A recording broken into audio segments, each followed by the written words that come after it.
Titik terendah seorang istri ialah ketika ia tidak memiliki uang pribadi. Dulu ketika ia menginginkan sesuatu, ia langsung membelinya tanpa berpikir.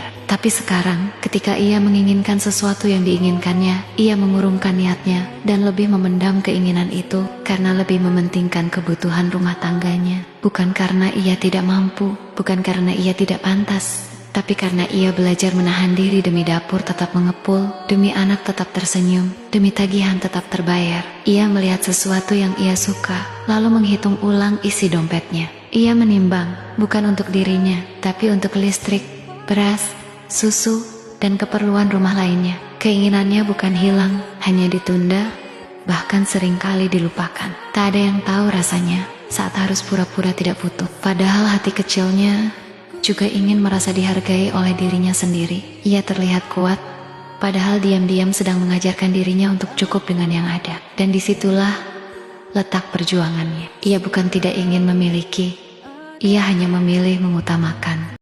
Kalau cinta ibunya, cintai juga anaknya. Karena di kehidupan sebelumnya, anaknya tidak pernah mendapatkan cinta dan kasih sayang dari seorang bapak kandung.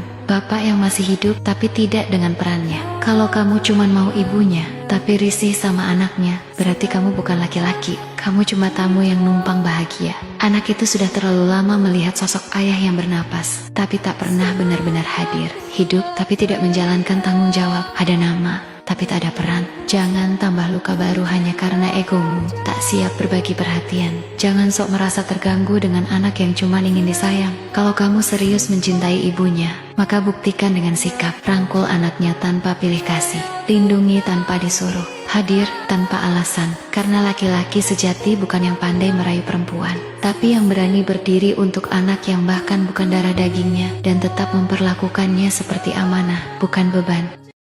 Otak para istri kalau bertengkar hebat sama suaminya, antara pengen merantau jauh sejauh-jauhnya, tapi gak tega ninggalin anak yang masih butuh kasih sayang orang tuanya, atau ingat mantan terbaiknya yang sekarang sudah bahagia bersama pasangannya. Di satu sisi hati terasa penuh rasanya ingin pergi, menjauh dari semua yang melelahkan, mencari tenang yang entah ada di mana, membayangkan hidup baru, tanpa pertengkaran, tanpa air mata yang diam-diam jatuh di malam hari. Tapi di sisi lain, ada wajah kecil yang selalu jadi alasan untuk tetap bertahan. Tawa anak, pelukan hangatnya, dan mata polos yang belum mengerti rumitnya dunia orang dewasa, semua itu menahan langkah yang hampir pergi. Lalu sesekali pikiran melayang ke masa lalu, tentang seseorang yang dulu terasa begitu tepat, yang kini sudah berjalan di hidupnya sendiri, tampak bahagia dengan pilihannya. Bukan ingin kembali, hanya sekadar bertanya dalam hati, bagaimana jika dulu berbeda. Dan akhirnya, seperti banyak perempuan lainnya, dia tetap di sana bertahan. Bukan karena tak mampu pergi, tapi karena cinta yang bentuknya kadang adalah sabar yang panjang. Kemarin, saya mencintai seorang pria dengan tulus. Saya menerima segala kekurangannya tanpa melihat materi yang ia punya. Namun ternyata, pria itulah yang justru menghancurkan saya. Masih teringat dengan jelas sakit hati yang ia berikan tanpa melihat hal baik dan buruk yang pernah dilalui bersama. Tidakkah kamu ingat, pernahkah saya meninggalkanmu saat kamu sedang jatuh? Sejatuh-jatuhnya, saya justru berdiri di sampingmu, menggenggam tanganmu, dan berusaha membuatmu kembali berdiri. Selama bersamamu, pernahkah aku meminta yang lain selain menginginkanmu menjadi lelaki yang jauh lebih baik? Selain memintamu untuk tidak pernah mengulang kesalahan yang sama? Namun sayangnya, kamu tidak pernah melihatnya. Andai kamu dan perasaanmu tidak buta, mungkin kamu akan melihat perempuan bodoh yang mau menerimamu kembali, walaupun sudah disakiti berkali-kali. Laki-laki harus tahu ini, menemukan perempuan yang cantik itu mudah.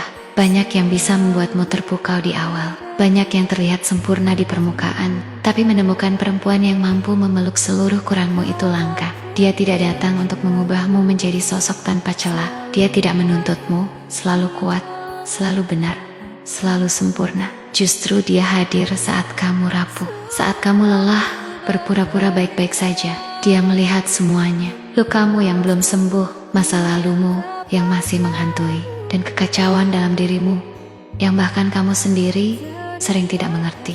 Dia tahu kamu punya sisi gelap, dia tahu kamu pernah gagal, pernah jatuh, bahkan pernah menyakiti. Namun dia tetap memilih tinggal, bukan karena dia tidak punya pilihan, bukan karena dia tidak tahu nilainya sendiri, tapi karena baginya, mencintaimu bukan tentang menemukan yang paling sempurna, melainkan tentang menerima yang nyata dengan segala kurangnya. Dia tidak buta akan keburukanmu, dia hanya memilih untuk tidak pergi karena itu. Dan saat kamu menemukan perempuan seperti itu, jangan anggap dia akan selalu ada. Jangan uji kesabarannya tanpa batas. Jangan biasakan dia terluka, lalu menganggap dia akan tetap bertahan. Karena bahkan hati yang paling tulus pun punya batas untuk disakiti. Jaga dia, hargai dia, peluk dia lebih erat dari sebelumnya. Karena di dunia yang penuh pilihan ini, dia memilihmu apa adanya. Dan itu tidak semua orang bisa lakukan.